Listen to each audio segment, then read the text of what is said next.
Hey, welcome to today's discussion. We're diving into a heavy but important topic: how anti-Semitic attitudes in early Christianity pushed Hebrew thought out of the center of Christian theology.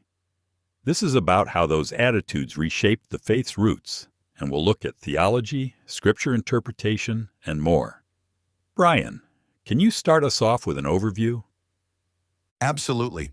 Anti-Semitic attitudes, starting with the early church fathers, played a major role in sidelining Hebrew concepts, chesed, shamayim, Sheol, from Christianity. Through supersessionism, vilifying Jews, and adopting Greek philosophy, the church drifted away from its Jewish roots, reshaping its theology, hermeneutics, and identity. We'll explore how this happened, using historical sources and connecting to ideas like ancient Hebrew concrete thought. Let's begin with supersessionism. What is it, and how has it devalued the Hebrew covenant? Supersessionism is the idea that the church replaced Israel as God's chosen people, making Judaism seem outdated.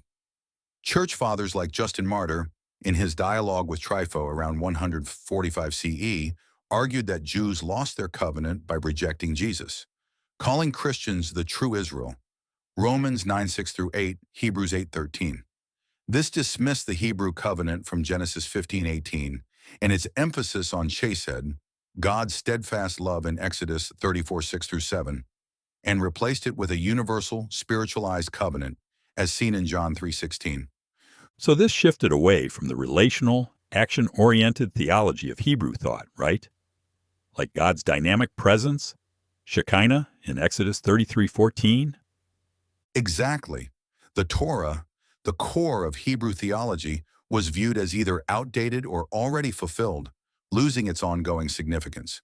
That relational, action-driven approach, God actively engaging his people, was pushed aside for a more abstract, universal perspective. Next, let's discuss how Hebrew scriptures were reinterpreted. What occurred then?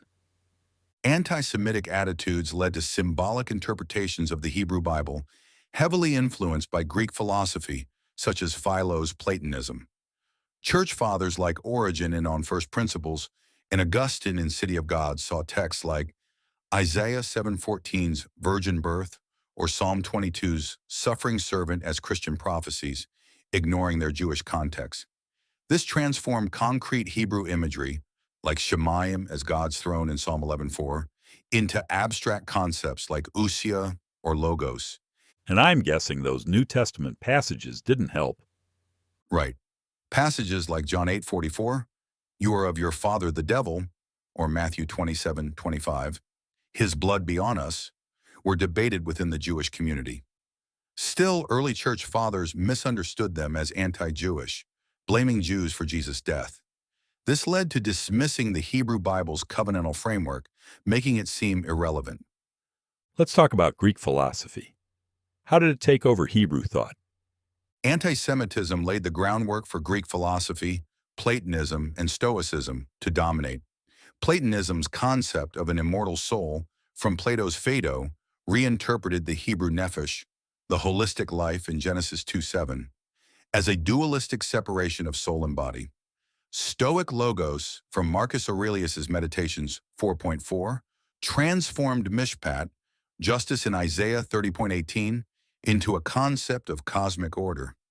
Doctrines like the Trinity and Incarnation employed Greek terms such as ousia and hypostasis at Chalcedon in 451 CE, overlooking the Hebrew concept of echad, oneness, as found in Deuteronomy 6:4. Sheol became a Platonic Tartarus in Matthew 25:46, and shamayim was transformed into a realm of forms in Revelation 21:1-2, losing its Hebrew concreteness. And then there's the vilification of Jewish practices and identity. How did that unfold? Church fathers like John Chrysostom, in his Adversus Judeo sermons, called Jews Christ killers and discouraged Christians from Jewish practices like Passover or Sabbath, as seen in Acts 15. This severed theological ties to Hebrew rituals that embody chesed and the communal covenant. It also de-Judaized Jesus. His Jewish identity, which is clear in Matthew 5:17, where he fulfills the Torah, was distorted to make him appear anti-Jewish. This shifted Christianity toward universal salvation, moving it away from Israel's covenant in Romans 11:28 through 29. What about institutional actions that secured this? Church councils like Nicaea in 325 and Toledo in 553 banned Jewish practices and Hebrew and liturgy, replacing them with Greek and Latin. Hebrew terms such as ruach, spirit or breath, and mishpat, justice, were reinterpreted as Greek pneuma and dikaiosune. This removed the Hebrew linguistic and theological roots. Did this carry over into the medieval and Reformation periods? Yep, anti-Semitic teachings like Luther's On the Jews and Their Lies in 1543 reinforced the rejection of Hebrew theology, depicting Judaism as Christianity's opposition. This kept the separation wide. Things began to change, though. Can you discuss modern recovery? The Holocaust revealed the dangers of anti-Semitic theology, leading to Nostra Aetate in 1965, which rejected supersessionism and affirmed the Jewish covenant in Romans 11:28-29. This encouraged theologians to reconnect with Hebrew roots, emphasizing Jesus' Jewish identity and the importance of the Hebrew Bible.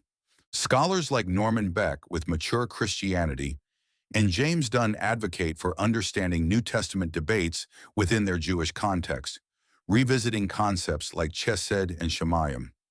Seminaries now teach the Hebrew worldview's tangible, relational nature. Are there any remaining challenges? Some evangelical circles still hold supersessionist views. In some academic spaces, this can also echo anti-Semitic tropes, which slows the recovery of Hebrew roots. Let's wrap up. What's the big picture? Anti-Semitic attitudes, from the Church Fathers' supersessionism and deicide charges to medieval and Reformation polemics, distanced Christianity from its Hebrew roots. They portray Judaism as outdated, allegorized the Hebrew Bible, suppressed Jewish practices, and adopted Greek philosophy, neglecting the concrete, relational, and communal aspects of ancient Hebrew concrete thought. Chesed, shamayim, Sheol. This reshaped Christian theology, interpretation, and identity, favoring universalism over covenantal particularity. But there's still hope, right? Absolutely. Post-Holocaust reforms like Nostra Aetate and interfaith dialogue are helping Christian institutions reconnect with their Hebrew roots, highlighting Jesus' Jewish background and the relevance of the Hebrew Bible. Challenges still exist, particularly among evangelicals and anti-Zionist groups, but the movement is making progress. Thanks for breaking this down.